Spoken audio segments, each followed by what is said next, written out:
bayan, ipinagdiriwang po ngayong araw ang ika-85 taon ng kapanganakan ni Fernando Poe Jr. Matatandaang si FPJ ay nakahimlay sa Manila North Cemetery. Alamin natin ang sitwasyon dyan mula kay Bien Manalo, live. Bien? Rise and shine, Audrey. Audrey, wala pa ring humpay ang mga tagahanga ng yumaong nag-iisang daking Fernando Poe Jr. sa paggunita ng ika-85 taon ng kanyang kapanganakan dito sa Manila North Cemetery kung saan nakahimlay ang kanyang labi. Audrey, dito rin nakahimlay ang kanyang may bahay na si Miss Susan Roses at may mangilan-ngilan na rin na nag-alay ng bulaklak dito sa puntod at nagtirik ng kandila. Bukod sa mga legasiya ng nag-iisang daking Fernando Poe Jr., hindi rin malilimutan ng kanyang mga tagahanga ang kanyang pagiging mapagpakumbaba, matulungin at makamasa na tumatak sa kanilang puso at diwa. Hindi maikakaila ang malaking kontribusyon ni Daking sa pelikulang Pilipino. Katunayan, mahigit 200 pelikula ang nagawa ni FPJ, kabilang na ang Batang Quiapo, ang Probinsyano at Eseng ng Tondo. Sa itinayong FPJ Studio sa Quezon City, makikita ang iba't ibang memorabilia, mga personal niyang gamit at maging ang mga poster at painting, tampok ang kanyang mga pelikula at palabas. Dito rin ginagawa ang restoration ng kanyang mga pelikula. Bukod sa pagiging multi-awarded actor, producer at director din si FPJ.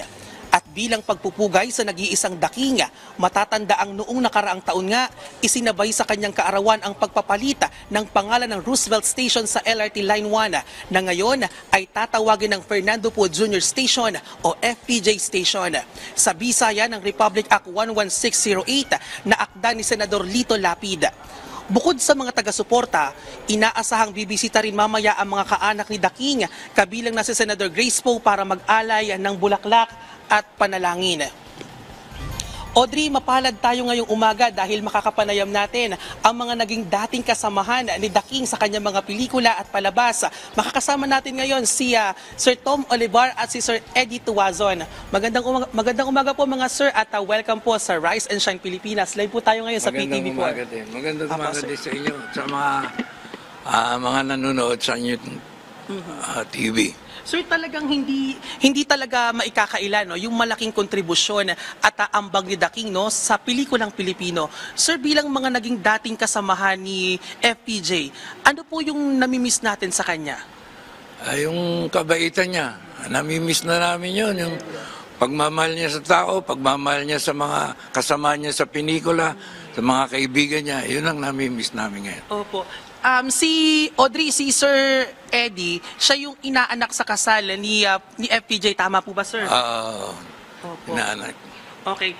Si Sir Tom Oliver naman, dati din to naging kasamahan ni FPJ sa pelikula. Sir, ano po yung namimiss nyo kay FPJ?